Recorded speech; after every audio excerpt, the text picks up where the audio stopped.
الحمد لله رب العالمين والصلاة والسلام على سيد الأنبياء والمرسلين أما بعد فقد قال الله تبارك وتعالى في القرآن الكريم أعوذ بالله من الشيطان الرجيم بسم الله الرحمن الرحيم وتواصوا بالحق وتواصوا بالصبر صدق الله العظيم وصدق رسوله النبي الكريم. ناظرین اکرام، AYQ TV پہ ربیع النور کی ان خوبصورت ساعتوں میں اور اس پر نور عشرے میں آپ پروگرام دیکھ رہے ہیں اخلاق محمدی. ناظرین اکرام، اس پروگرام میں ہم روزانہ حضور علیہ السلام کے اخلاق کریمانہ میں سے کسی ایک صفت کو، کسی ایک جہت کو موضوع بنا کر اس پر گفتگو کرتے ہیں. آج جس عنوان پہ میں نے گفتگو کرنی ہے، اخلاق محمدی کے جس پہلو پہ میں نے آج گفتگو کرنی ہے، وہ نرمی ہے. حضور علیہ السلام نے نرمی کا درس دیا. طبیعت میں، مزاج میں نرمی رکھنے کا حضور علیہ السلام کی سیرت طیبہ سے ہمیں درس ملتا ہے. کس طرح درس ملتا ہے یہ میں نے آپ کے آگے بیان کرنا ہے، اور بالخصوص ایک ناصح کے لیے، ایک نصیحت کرنے والے کے لیے، ایک عالم دین کے لیے، ایک دین کی تبلیغ کرنے والے کے لیے، ایک دین سکھانے والے شخص کے لیے حضور علیہ السلام نے مزاج میں اور انداز میں اور انداز تبلیغ میں اور لہجے میں نرمی رکھنے کا کس انداز میں حکم فرمایا، وہ میں نے قرآن و حدیث کے مطابق حضور علیہ السلام کی سیرت طیبہ، حضور کے اخلاق کریمانہ کے مطابق آپ کے آگے بیان کرنا ہے. ناظرین اکرام، صحیح مسلم میں یہ حدیث موجود ہے. حضور علیہ السلام نے ارشاد فرمایا کہ جب بھی کسی چیز میں نرمی آتی ہے نا تو اس میں زینت آ جاتی ہے.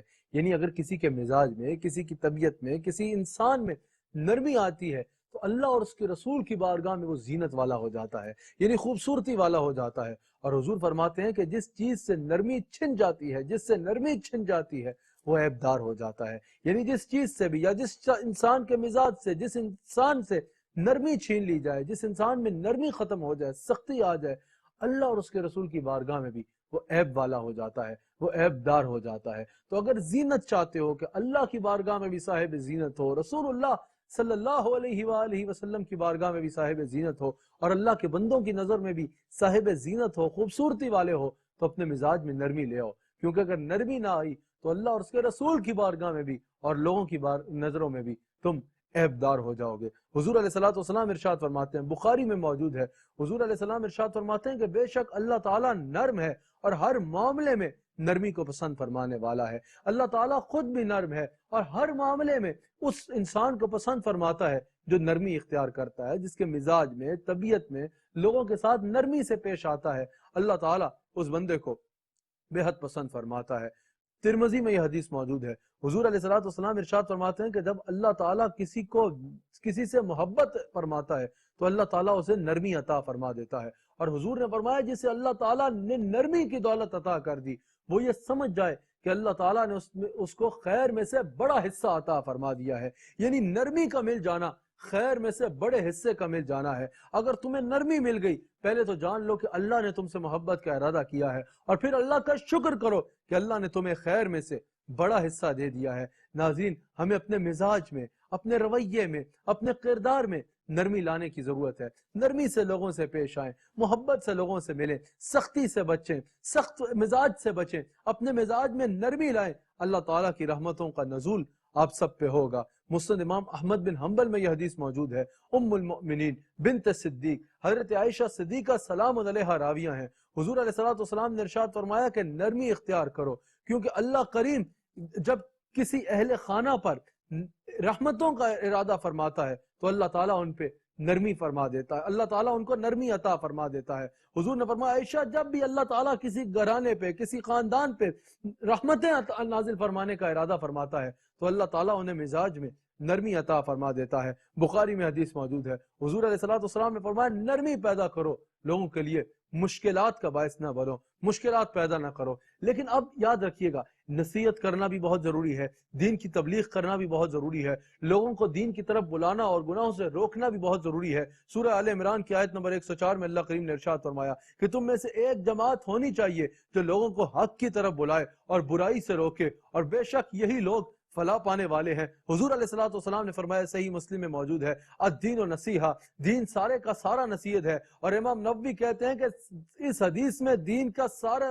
دار و مدار ہے، سارا دار و مدار دین کا اس حدیث میں ہے کہ حضور نے فرمایا کہ دین سارے کا سارا نصیحت ہے، کیونکہ اگر نصیحت نہ ہو تو نظر آنے والا انسان دیکھنے میں تو انسان ہوگا لیکن کردار میں بھیڑیے کی مثل ہو جائے گا۔ وہ نصیحت ہی ہے، ماں باپ اس کی نصیحت کریں گے، استاد اس کی نصیحت کرے گا، اس کا شیخ کامل، اس کا مرشد اس کی نصیحت کرے گا، جس سے اس کا کردار بنے گا۔ نصیحت پہ ہی سارے کا سارا دین کا دار و مدار ہے۔ نصیحت کرنا بہت ضروری ہے، لیکن نصیحت کرنی کیسے ہے، نصیحت کا انداز کیا ہونا چاہیے، یہ حضور علیہ الصلوۃ والسلام کی سیرت طیبہ سے ہمیں دیکھنا ہوگا۔ بعض لوگ نصیحت کرتے ہوئے بہت سخت لہجہ اپنا لیتے ہیں، کیا یہ حضور کی سنت سے ثابت ہے؟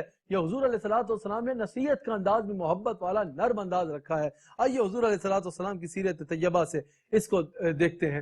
حضور علیہ الصلوۃ والسلام کی سیرت طیبہ پہ نرمی سے گفتگو کرنے سے پہلے، نرمی پہ گفتگو کرنے سے پہلے ایک بات میں آپ کے آگے رکھنا چاہتا ہوں، یاد رکھیے گا، کسی بھی ناسے، کسی بھی کامیاب ناسے میں دو چیزوں کا ہونا ضروری ہے، ایک اس کا انداز اور دوسرا سب سے پہلے اس کا کردار۔ جو کسی کی نصیحت کر رہا ہے اس کا خود صاحب کردار ہونا بے حد ضروری ہے، اور دوسرا اس کا انداز میٹر کرے گا۔ اگر کوئی خود صاحب کردار نہیں ہے، وہ اوروں کو نصیحت کرے گا تو لوگ اس کی نصیحت نہیں سنیں گے۔ حضور علیہ الصلوۃ والسلام سے بڑا ناصح کائنات میں اور کوئی نہیں ہے، پوری دنیا میں حضور علیہ السلام سے بڑھ کے ناصح اور کوئی نہیں ہے۔ حضور علیہ الصلوۃ والسلام کا کردار بھی بے مثال ہے اور حضور علیہ الصلوۃ والسلام کی نصیحت کا انداز بھی بے مثال ہے۔ اگر حضور کا کردار دیکھنا چاہتے ہو، حضور علیہ السلام نے اعلان نبوت فرمانے سے پہلے سب کو کوہ صفا پہ بلایا۔ حضور علیہ السلام کوہ صفا پہ جلوہ گر ہیں، اور حضور علیہ الصلوۃ والسلام نے سب سے پوچھا، جس میں ابو جہل بھی ہے، ابو لہب بھی ہے، عتبہ و شیبہ بھی ہے، بعد میں بڑے بڑے دشمن جو ہوئے وہ بھی ہیں۔ حضور علیہ السلام نے سب اہل مکہ سے پوچھا کہ بتاؤ، میں نے 40 سال اپنی زندگی کے تمہارے درمیان گزارے، تم نے مجھے اپنے درمیان کیسا پایا؟ سب نے کہا کہ ہم نے صاحب کو صادق اور امین پایا، آپ سے زیادہ سچا اور کوئی نہیں دیکھا، آپ سے زیادہ امین کوئی اور نہیں دیکھا، آپ سے جیسا صاحب اخلاق اور کوئی نہیں دیکھا، آپ سے زیادہ صاحب کردار، صاف کردار کا مالک اور کوئی نہیں دیکھا۔ حضور علیہ الصلوۃ والسلام کا کردار کی سب نے گواہی دی، یعنی حضور علیہ السلام نے اللہ کو منوانے سے پہلے اپنا آپ منوایا، اپنا کردار منوایا، سب نے حضور کی کردار کی گواہی دی، پھر حضور علیہ السلام نے اللہ کی جانب بلایا۔ اور دوسرا ناصح کے لیے سب سے زیادہ ضروری ہے، حضور علیہ سب سے زیادہ ضروری ہے کہ جہاں اس کا کردار بہترین ہو وہیں اس کا انداز بھی بہترین ہو، اس کا انداز بھی بہترین ہو۔ حضور علیہ الصلوۃ والسلام کے انداز جیسا بھی کسی کا انداز نہیں ہے۔ حضور علیہ السلام نے محبت سے، نرمی سے، حسن اخلاق سے لوگوں کو قریب لایا ہے۔ آج واعظین گلہ تو کرتے ہیں کہ بھائی نوجوان ہماری تقاریر نہیں سنتے، ہم جمعے کا درس دے رہے ہوتے ہیں، بھائی نوجوان باہر کھڑے ہوتے ہیں، ہم عربی کا خطبہ شروع کرتے ہیں تو لوگ اندر آتے ہیں، نوجوان بگڑ گئے ہیں، نوجوان ہمارا بیان نہیں سنتے۔ بھائی نوجوانوں سے گلہ کرنے سے پہلے ایک بار یہ بھی دیکھ لو کہ کیا تمہارا انداز درست ہے، کیا تمہارا انداز وہ ہے جو حضور علیہ السلام کا انداز تھا؟ کیا وہ نہیں سن رہے؟ اس میں ان کی غلطی ہے یا تمہارے سمجھانے کے انداز میں کوئی کمی ہے؟ کیا تمہارا انداز وہی ہے جو حضور علیہ السلام کا انداز تھا؟ تم اگر خطبہ دے رہے ہو نا، کوئی نوجوان بغیر ٹوپی کے مسجد میں آ جائے، محبت سے بھی سمجھایا جا سکتا ہے، بعد میں بھی سمجھایا جا سکتا ہے۔ تم ڈانٹ کے کہتے ہو وہ مسجد میں آیا ہے تو ٹوپی سر پہ پہن کے نہیں آیا، کسی نے لباس کوئی ایسا پہنا ہے، محبت سے بھی بعد میں اسے سمجھایا جا سکتا ہے۔ تم ڈانٹ کے ممبر سے آواز لگاتے ہو، تمہیں لباس پہننے کی تمیز نہیں ہے، کوئی مسجد میں بیٹھا ہے، کسی سے ہلکی سی غلطی ہو گئی، تم موقع ڈھونڈتے ہو کہ کسی پہ انگلی اٹھائیں، بھرے مجمع میں اس کو ذلیل کر کے رکھ دیتے ہو۔ یہ میں سب کی بات نہیں کر رہا، جو ایسا کرتے ہیں ان کی بات کر رہا ہوں۔ ذلیل کر کے رکھ دیتے ہو کہ تمہیں مسجد میں بیٹھنے کی تمیز نہیں ہے۔ یہی بات ان کو آرام سے بھی سمجھائی جا سکتی تھی، یہی بات انہیں پیار سے بھی سمجھائی جا سکتی تھی، محبت سے بھی سمجھائی جا سکتی تھی۔ حضور علیہ الصلوۃ والسلام کا انداز نصیحت یہ نہیں ہے۔ اللہ کریم نے قرآن کریم میں ارشاد فرمایا، سورہ آل عمران کی آیت نمبر 159 میں اللہ کریم ارشاد فرماتا ہے، اے میرے حبیب علیہ الصلوۃ والسلام، یہ آپ پر اللہ کی رحمت ہے کہ آپ کا مزاج، آپ نرم مزاج رکھتے ہیں، آپ ان کے ساتھ نرم مزاج رکھتے ہیں۔ میرے حبیب علیہ السلام، اگر آپ کا مزاج سخت ہوتا تو لوگوں نے آپ کے گرد گویا کہ ایسے اکٹھا نہیں ہونا تھا، لوگوں نے بھاگ جانا تھا۔ اللہ کریم نے واضح فرما دیا کہ یہ جو لوگ حضور علیہ السلام کی طرف کھچے چلے آتے ہیں، کشاں در کشاں حضور کے قافلہ محبت میں داخل ہو رہے ہیں اور حضور پہ جان دینے کو تیار ہیں، حضور سے اتنی محبت کرتے ہیں، یہ حضور علیہ السلام، اس میں بہت بڑا کردار حضور کے نرم مزاج اور حضور کے حسین اخلاق کا بھی ہے، حضور علیہ السلام کے حسین اخلاق کا بھی ہے۔ ترمذی میں موجود ہے، حضرت انس رضی اللہ تعالیٰ عنہ کہتے ہیں، میں نے 10 سال حضور علیہ السلام کی خدمت میں گزارے، حضور علیہ السلام نے کبھی مجھ پہ سرزنش نہ فرمائی. اگر مجھ سے کوئی غلطی بھی ہو جاتی تو حضور علیہ السلام اس کو درگزر فرماتے. کچھ اصلاح بھی فرمانی ہوتی حضور نے کبھی مجھے ڈانٹا نہیں بلکہ محبت کا انداز اپنایا. 10 سال میں نے حضور علیہ السلام کے پاس گزارے. حضور ہمیشہ مجھ سے نرمی سے پیش آئے. حضور علیہ السلام کا انداز تبلیغ بھی بڑا نرم تھا اور حضور نرم ہے, اور حضور علیہ السلام نے ہمیں بھی جو تبلیغ کرنے والے ہیں نرمی کا حکم دیا ہے. حضور علیہ السلام کی حیات طیبہ کا ایک حسین واقعہ آپ کے آگے رکھتا ہوں. طبرانی میں یہ حدیث موجود ہے اور مسند امام احمد بن حنبل میں بھی موجود ہے. ایک نوجوان حضور علیہ السلام کی بارگاہ میں حاضر ہوا. عرض کی یا رسول اللہ ہر گناہ چھوڑ دوں گا لیکن زنا نہیں چھوڑ سکتا. آج اگر ہمارے سامنے کوئی ایسی بات کرے شاید اس کو ایک لگا کے کہیں کہ تجھے تمیز نہیں ہے, ہمارے سامنے آ کے ایسی بات کرتا ہے, اتنا بڑا گناہ کرنے کا کہہ رہے اور پھر کہتا ہے توبہ کروں گا. اس کو 1000 سنا کے ہمیں اپنی مجلس سے نکال دیں. لیکن رحمت للعالمین کا انداز دیکھو کتنا نرم اور کتنا حسین انداز تھا. حضور علیہ السلام نے فرمایا اچھا اے جوان تو بتا تو کس کے ساتھ زنا کرنا چاہتا ہے؟ اپنی خالہ کے ساتھ؟ کہا نہیں یا رسول اللہ, خالہ کے ساتھ کوئی سوچ بھی سکتا ہے؟ پھوپھی کے ساتھ؟ نہیں یا رسول اللہ, پھوپھی کے ساتھ کوئی سوچ بھی سکتا ہے؟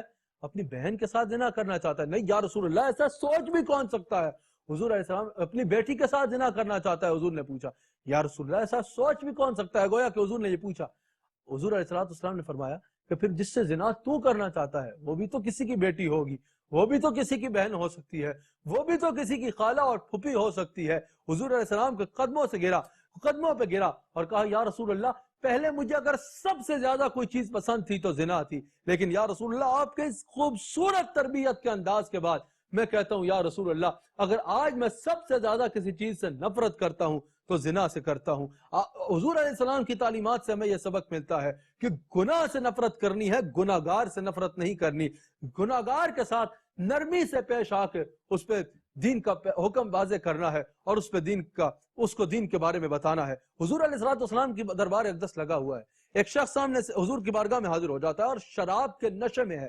حضور علیہ السلام نے صحابہ سے ارشاد فرمایا کہ تم اس کے بارے میں کیا کہتے ہو؟ کسی نے کہا اس کو اس سے پہلے مر جانا چاہیے تھا, کسی نے کہا یہ برباد ہو جائے آپ کی بارگاہ میں ایسا آیا, کسی نے کہا یہ جہنم میں جائے برباد ہو جائے مر جاتا اس سے پہلے کہ آپ کی بارگاہ میں ایسا آتا. حضور نے فرمایا شیطان اس کو اپنی طرف کھینچ رہا ہے اور تم اس کو مزید شیطان کی طرف دھکیل رہے ہو کہ لو اس کو لے لو. شیطان اگر اس کو ادھر کھینچ رہا ہے تم اس کو ادھر کھینچو, اس کی تربیت کرو, اس کو نصیحت کرو, نرمی سے نصیحت کرو اور اس کے لیے دعا کرو کہ یا اللہ اس کو ہدایت عطا فرما دے. پھر حضور علیہ السلام ارشاد فرماتے ہیں اپنے بھائی کی مدد کرو چاہے وہ ظالم ہو یا مظلوم ہو. اللہ اکبر. صحابہ نے عرض کی کہ یا رسول اللہ مظلوم کی مدد تو سمجھ میں آتی ہے لیکن ظالم کی مدد کیسے کریں؟ حضور علیہ السلام نے فرمایا ظالم کو نصیحت کرنا اور ظلم سے روکنا یہ اس کی مدد کرنا ہے, یہ اس کی مدد کرنا ہے. اللہ کریم ارشاد فرماتا ہے قرآن کریم میں کہ اللہ کی طرف بلاؤ حکمت اور موعظ حسنہ کے ساتھ. اب حکمت کیا ہے؟ آج ہمارے حضرات نے ایک تقریر یاد کی ہوتی ہے, ایک بیان یاد کیا ہوتا ہے, ہر جگہ بس وہی بات کرنا نہیں. جہاں دیکھو لوگوں میں جس چیز کی تربیت کی ضرورت ہے نرمی کے ساتھ وہ تبلیغ لوگوں کے آگے کرو. جو چیز کی کمی ہے اس کمی کو بیان کرو. بخاری میں موجود ہے حضور علیہ السلام کی بارگاہ میں ایک شخص حاضر ہوا, عرض کی کہ یا رسول اللہ مختصر اور جامع نصیحت فرما دے. آقا علیہ السلام نے اس کو ارشاد فرمایا کہ نماز وقت پہ ادا کیا کرو. دوسرا شخص آیا وہی سوال کیا یا رسول اللہ مختصر اور جامع نصیحت فرما دے. حضور علیہ السلام نے ارشاد فرمایا کہ جہاد کی نصیحت فرمائی, جہاد کی ترغیب دی. تیسرا شخص حاضر ہوا یا رسول اللہ صلی اللہ علیہ وآلہ وسلم مختصر اور جامع نصیحت فرما دیں, کوئی ایک نصیحت فرما دے. حضور علیہ السلام نے فرمایا اپنی ماں کی خدمت کیا کرو. صحابہ نے عرض کی یا رسول اللہ صلی اللہ علیہ وآلہ وسلم 3 سائل آئے, تینوں کا سوال ایک تھا لیکن تینوں کے لیے آپ کے جواب مختلف تھے. حضور علیہ السلام نے فرمایا میں نے جس چیز کی ضرورت محسوس کی نا کہ اس کو اس چیز کی نصیحت کی ضرورت ہے میں نے وہ نصیحت اس کو کر دی. گویا کہ یعنی ایک شخص آیا حضور نے دیکھا اپنے علم غیب سے کہ یہ نماز وقت پہ ادا نہیں کرتا, حضور نے اس کو تربیت فرمائی کہ تو نماز وقت پہ ادا کر. ایک شخص آیا حضور نے دیکھا کہ اس کو جہاد کی نصیحت کی ضرورت ہے, حضور نے وہ فرما دی. ایک شخص آیا حضور نے اپنے علم غیب سے دیکھا کہ یہ والدین کی خدمت میں کوتاہی کرتا ہے, حضور نے اس کو والدین کی خدمت کی ترغیب دے دی. یعنی قیامت تک آنے والے جو تبلیغ کرنے والے ہیں ان کے لیے حضور علیہ السلام نے یہ رستہ بتا دیا کہ جب بھی تبلیغ کرنی ہو جس علاقے میں جاؤ, جس قوم کے پاس جاؤ, جن لوگوں کے پاس جاؤ, جس چیز کی ان میں کمی دیکھو اس چیز کی خوبصورتی کے ساتھ, حکمت کے ساتھ, نرمی سے ان کے آگے تبلیغ کرو. حضور علیہ السلام کا دربار ہے، مسجد نبوی ہے. ایک شخص حاضر ہوا، مسلمان نہیں تھا، اس کو آداب مسجد کا نہیں پتا تھا، اس نے مسجد میں پیشاب کر دیا. صحابہ نے دیکھا، غصہ آیا صحابہ کو، اس کو ڈانٹنے لگے. حضور نے فرمایا ایسے نہ کرو، اگر اس کو ایسے ڈانٹا یہ تو دوبارہ کبھی مسجد میں آئے گا نہیں. حضور نے فرمایا جہاں اس نے پیشاب کیا وہاں پانی بہاؤ. پانی بہا دیا گیا. حضور نے اس کو بلایا بڑے ہی نرم انداز میں، بڑے پیار سے فرمایا کہ سنو، مسجد جو ہے وہ پیشاب کرنے کی جگہ نہیں ہے، یہ اللہ کے ذکر کی جگہ ہے، یہ اللہ کے ذکر کی جگہ ہے، اسے پاک رکھا جاتا ہے. اس نے حضور علیہ السلام کو دیکھا اور کہا کہ اتنا نرم مزاج، اتنی نرمی سے آپ نے میری نصیحت فرمائی، اتنا آپ کا خوبصورت انداز ہے، صرف صحابہ کو ڈانٹنے سے روکنا اور نرمی سے نصیحت فرمانا دیکھ کر ہی اس نے حضور علیہ السلام کا کلمہ پڑھ لیا. حضور کے اور بے شمار شانیں اور کمالات ہیں، لیکن اس وقت اس نے حضور کی نرمی کو دیکھ کے کلمہ پڑھا. آج بھی اگر ہم چاہتے ہیں کہ لوگ دین کے قریب آئیں اور ہماری بات کو سنیں تو ہمیں اپنے لہجوں کو نرم کرنا ہوگا اور نرمی کے ساتھ، محبت کے ساتھ لوگوں کو دین کے قریب لانا ہوگا. اللہ کریم ہم سب کو مزاج میں نرمی عطا فرمائے اور حضور علیہ السلام کے اخلاق کریمانہ اسوہ حسنہ پہ عمل کرنے کی توفیق عطا فرمائے.